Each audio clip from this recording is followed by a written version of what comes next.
You know that feeling when you turn the key expecting a symphony, but all you get is the polite hum of a sewing machine? That is the tragedy of a stock BMW E36. You have one of the finest inline-six engines ever made sitting under that hood, the M50 or the M52, but the factory exhaust system is strangling all that personality. If you've been looking at your car thinking it needs to sound as aggressive as it looks, you are in the right place, because today we are tearing down the best exhaust setups for this chassis. We're not just looking for volume here, because anyone can cut a muffler off and make a car loud. We're looking for tone. We want that refined, metallic rasp that makes these German engines legendary.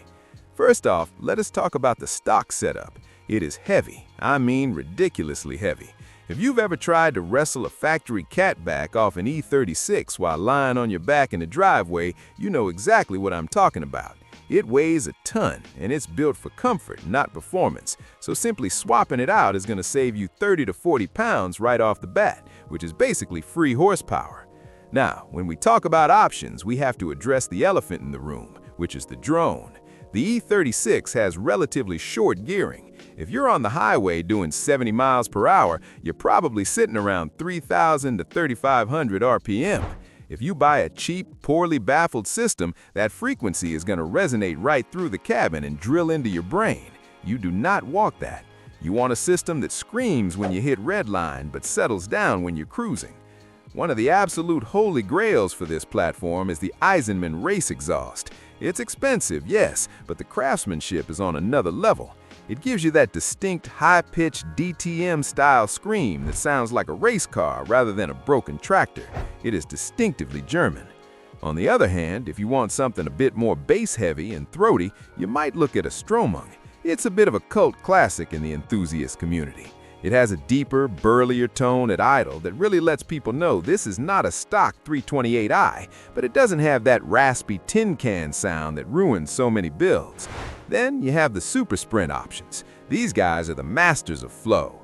If you're actually tracking your car and you care about squeezing every last horsepower out of that mid-range, super sprint is the way to go, though their street mufflers can be a bit quiet for some tastes. A lot of you guys ask me about custom straight pipes or deleting the resonators. Here's the truth from a mechanic's perspective. The M50 engine relies on a certain amount of back pressure and exhaust velocity to maintain torque. If you just run a straight 3-inch pipe all the way back, you might actually feel the car get a bit sluggish off the line. Plus, it'll sound raspy and unrefined.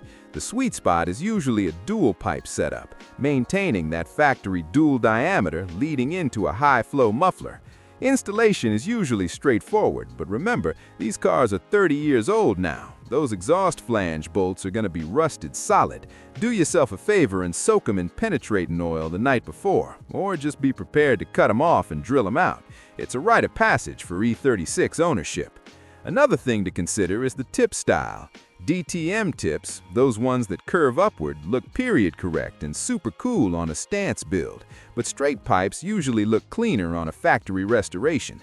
Ultimately, the best exhaust is the one that makes you smile every time you downshift. You want that pop and burble on the overrun, but you want it to sound intentional, not like your engine is misfiring. When you get this right, when you unlock that inline-six song, it completely transforms the driving experience. It goes from being just an old sedan to feeling like a proper sports car. Listen to the clips we're playing. Pay attention to the low-end rumble versus the high-end scream, and choose the character that fits your driving style. Do not cheap out here. A bad exhaust can ruin a great car, but a great exhaust makes you never want to turn the radio on again.